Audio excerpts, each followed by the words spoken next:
sinabi ni Melissa na, ang linya lang sinabi ni Melissa na naririndi daw siya kay Delio. Tapos sabi ni Princess, hindi ko pa naman siya binoto. Sana binoto ko na lang siya, si Delio. Kaninang umaga ay pinakita ni Kuya kina Kathy, Johan at Tibo ang matinding violation ng isa sa kanilang mga kasama. Meron akong isang ipapapanood sa inyo. Naririndi kasi siya kay Delio. Hindi ko pa naman binoto si Delio. Binoto ko sana siya. Anong implikasyon ng napanood ninyo? Yung bawal yung pag-usapan, kuya, lalo-lalo na yung sinabi ni Princess na hindi ko pa naman siya hindi niya binoto na para sa eviction. So para bang nag-i-imply ka sa isang housemate pa na naboto na sana natin siya for a nomination. So I think hindi tama yun. Yun ay isang mabigat na violation. Sa ngayon ay automatically nominated si Princess. Pero maaari niyo siyang matulungan. Ang pagdedesisyon kung tutulungan niyo siya o hindi ay dapat na maging individual na desisyon ng bawat isa sa inyo. Punin ninyo ang mga housemates niyo doon sa living room at pag-uusapan ninyo kung ano ang pinag-usapan natin dito ngayon. May pinakita sa amin si Kuya na video. The conversation of Melissa and Princess. Sinabi ni Melissa na, ang linya lang sinabi ni Melissa na naririndi daw siya kay Delio. Tapos sabi ni Princess, hindi ko pa naman siya binoto. Sana binoto ko na lang siya, si Delio. It's a big violation dyan. Nalagay dito na dapat hindi pinag-uusapan about nomination, lalo na yung tao na ino-nominate or hindi mo ino-nominate. Princess, Yes. pumasok ka sa confession room. We got intensely and emotional at that time. And then yun yung sinabi ko na after Melissa said something about Delio na hindi ko parang I wish, binoto ko na lang siya or something. Mabigat man sa loob ko. But rules are rules. I know. Kaya, Princess, pinapatawan kita ng automatic nomination. Okay. For a second week in a row, I don't think I can parang na makakatulog ako that my friends outside are worrying about me. And then I think this is not my game and this isn't the place that I belong to with right now.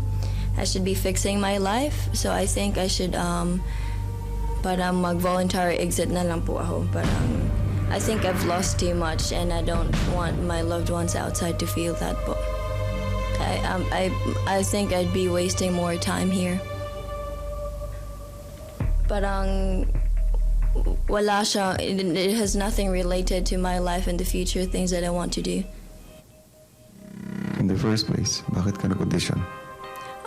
My boss asked me to, and my housemates were supportive, so I was like, okay, I'll try. And trying to know what it is, kasi hindi ko po alam ano po ito. Bibigyan kita ng pagkakataong mag-isip.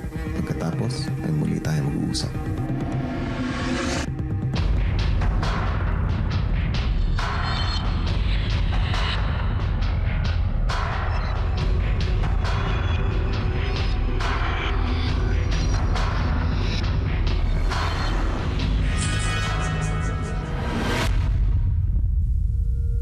Ano gusto mo mangyari ngayon?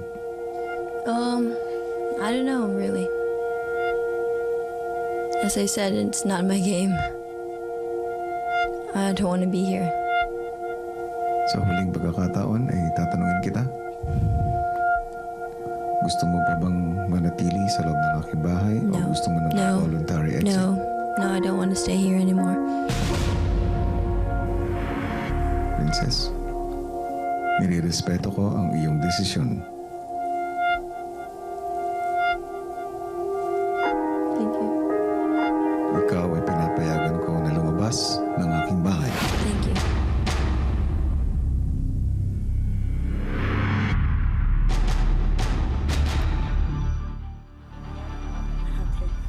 Housemates, kaninang umaga ay nagkausap kami ng masinsinan ni Princess. Matapos pakinggan ang kanyang paliwanag, ay may narapat kong ibigay ang kanyang hinihiling. At yan ay ang mag-voluntary exit. Princess, maraming salamat sa pagpapakatotoo at pagbabahagi ng iyong sarili sa loob ng aking bahay. Maaari ka nang magpaalam sa iyong mga kasama.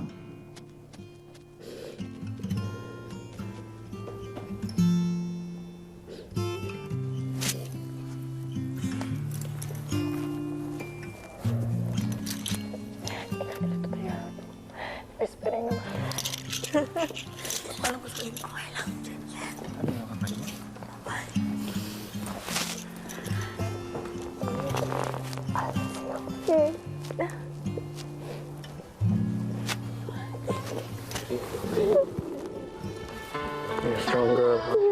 Stay strong, huh? Stay as you are talaga, huh? Okay? Yeah. Bye.